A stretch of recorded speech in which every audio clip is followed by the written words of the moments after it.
audience, we go direct to Brussels. How cool isn't that? Giordano. Yes, hello. Can Hi. you hear me? Wow, perfect. The technology yes, hi, is with us. We do. Okay, let me put an avatar because I don't like how I appear on video. You're much beautiful. There you go. Yeah. Yes, there you go. Thank you for this presentation, and I will just move along since I know I have just 15 minutes. And Dhruv's presentation gave the wave to a lot of thoughts that I know we will bring up in a meeting that we will have soon. Just to present myself to the whole audience, I have the privilege since 2009 to manage the BIC quality mark criteria and the BIC label, which is a trademark owned by the European Commission, and that accredits and certifies innovation-based incubators, mainly in Europe, but lately we have gone out of the EU 28 borders, and we have been accrediting incubators also in the Middle East, in Russia, and in countries as far as off Taiwan.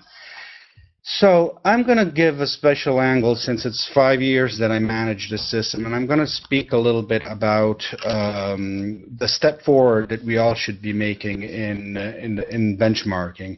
And this comes from the data mainly that I see every year.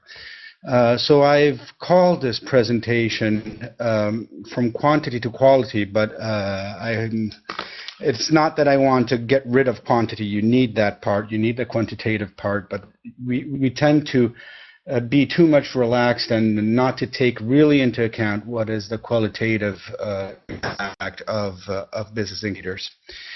To give you an idea of who we are in Europe and what EBN is, just to start with, I would like for you to focus on the slide, which is an infographic of the results of a typical business innovation center, which is networked in our network, actually, in EBN.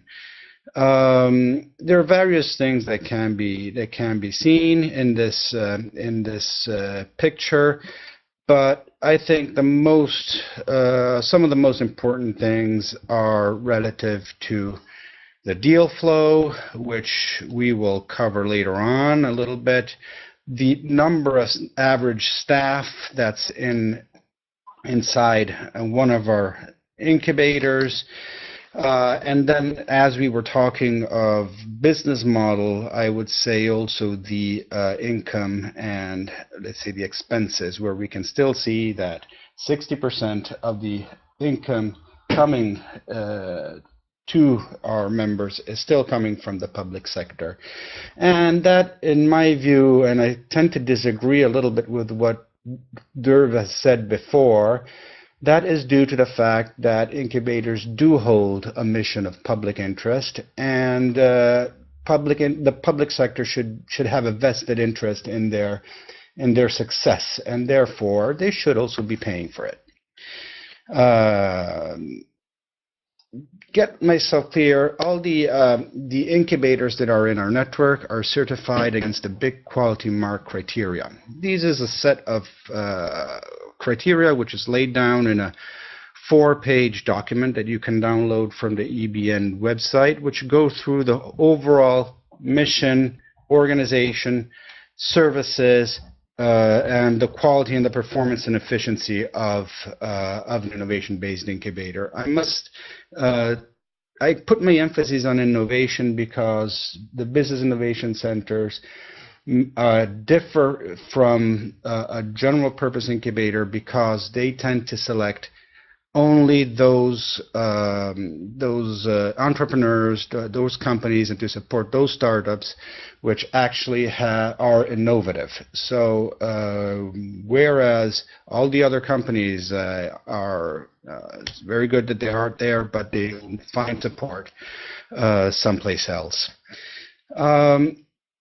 We do this through a process, the accreditation process, which relies on first on a self-assessment questionnaire, and then on an audit peer-to-peer system.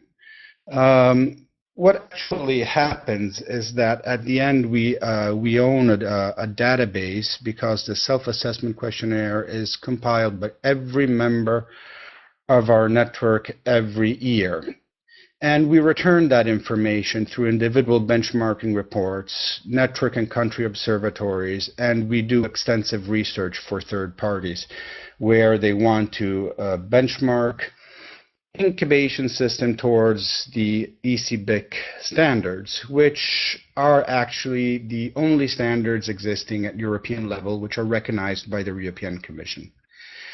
So what we have here is a database which is 10 years old, and it's updated every year, so it dates back from data from 2003.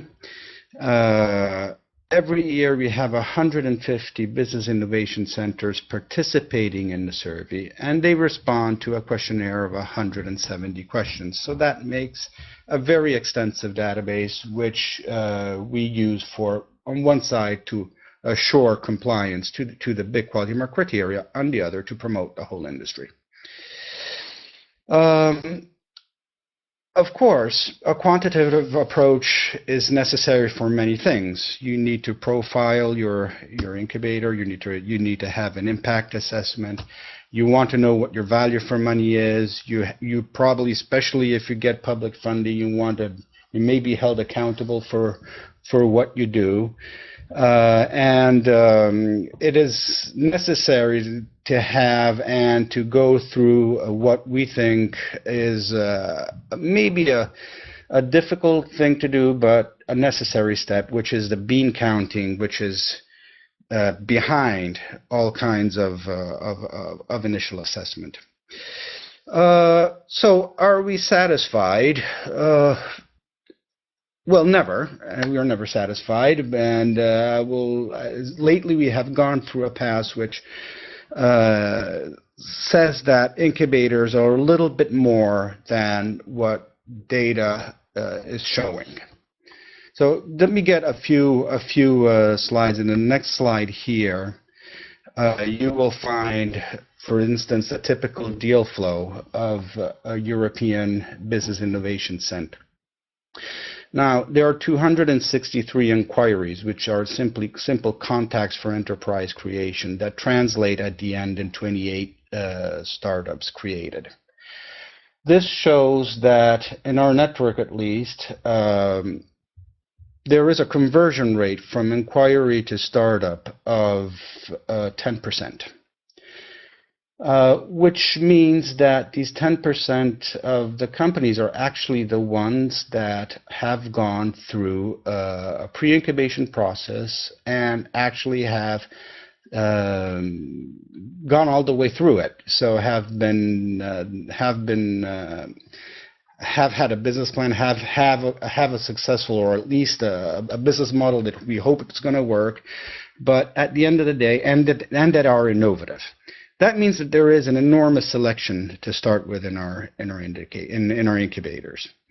Another indicator that you might want to see is simply related to job creation in the last 3 years.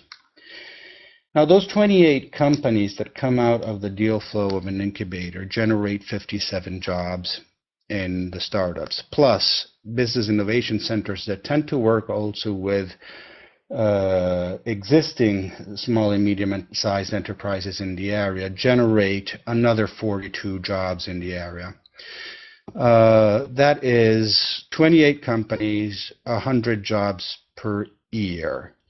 Now, if you think about these volumes, at these values, I think we might all agree that these are look from an outsider. As an outsider, these look like a grim view. These are grim figures, and they may be not sufficient to explain why an incubator is there in a region and working in a territory. Of course, we have other figures which show at the end that things are created quite efficiently. It's 15,000, a little bit less than 15,000 euros for every job that is created in a European Business Innovation Center. Out of these, 9,000, a little bit over 9,000 is the public financial contribution to those jobs created. So at least we can show that we do it efficiently. And there are other statistics which say, and we confirm also what other studies are saying, that companies that come out of the incubators have a higher chance of success, of not failing after the 50 years.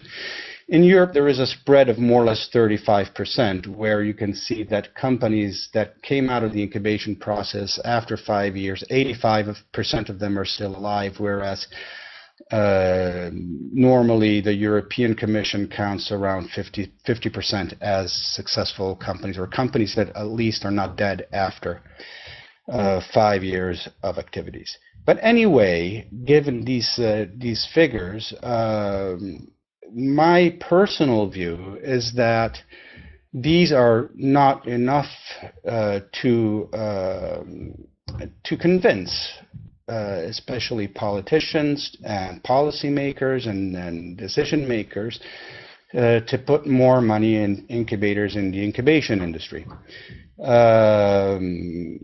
They live on a short and midterm approach. Incubators' impact can be seen only on a longer term view.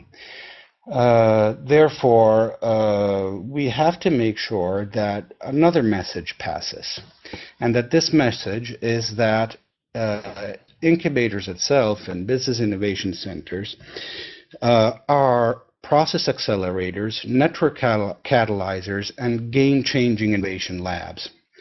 So what I'm saying is that we specifically need a shift in focus.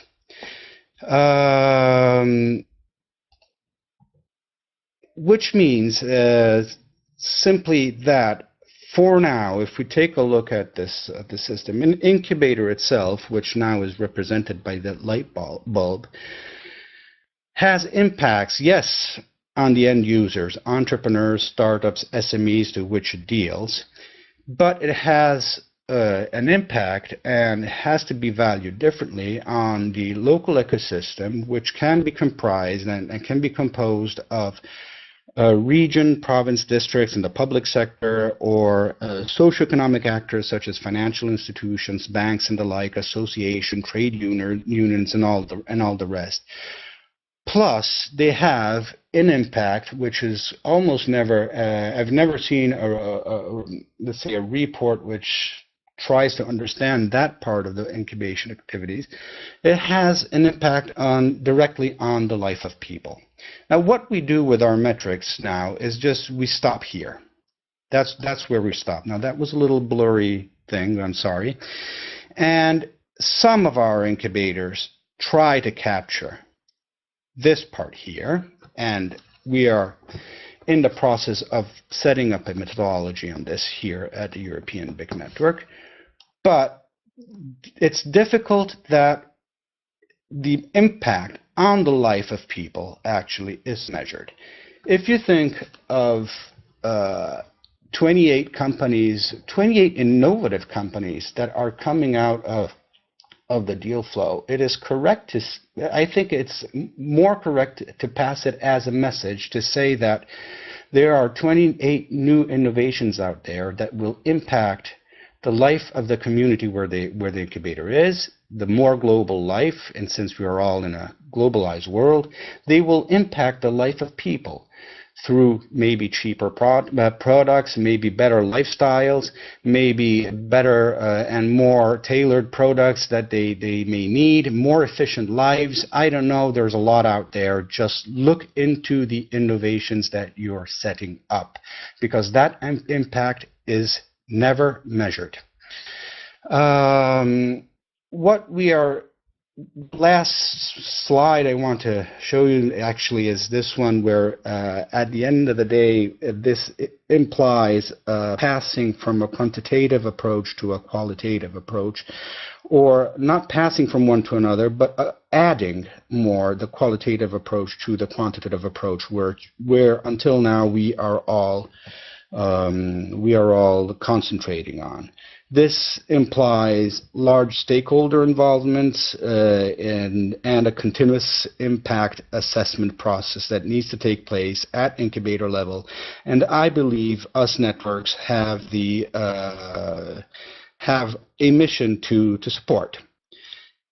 This will lead, of course, to a series of questions which you might want to ask to your stakeholders and to the people you think you're impacting on what expectations they have. Have they been met, yes or no? If not, how much actually, what is the gap?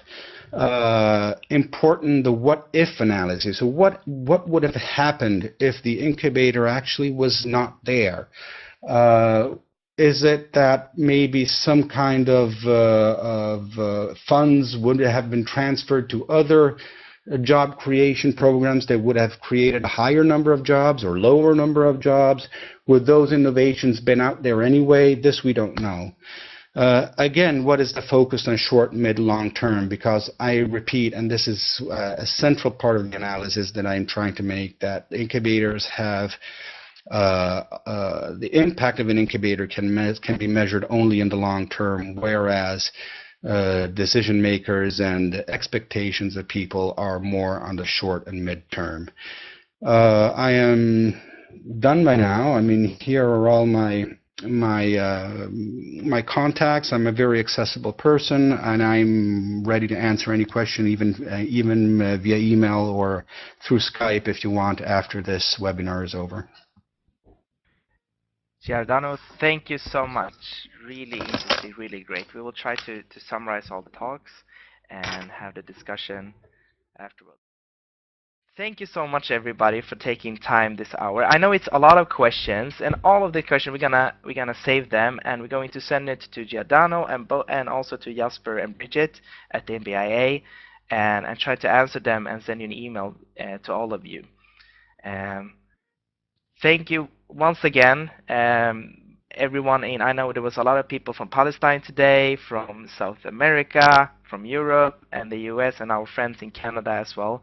Thank you, Helen, and everybody in the room out there. And you have a lovely day and a lovely evening wherever you are, and we will continue to discuss the interesting world of incubation on another time. Thank you, and bye-bye.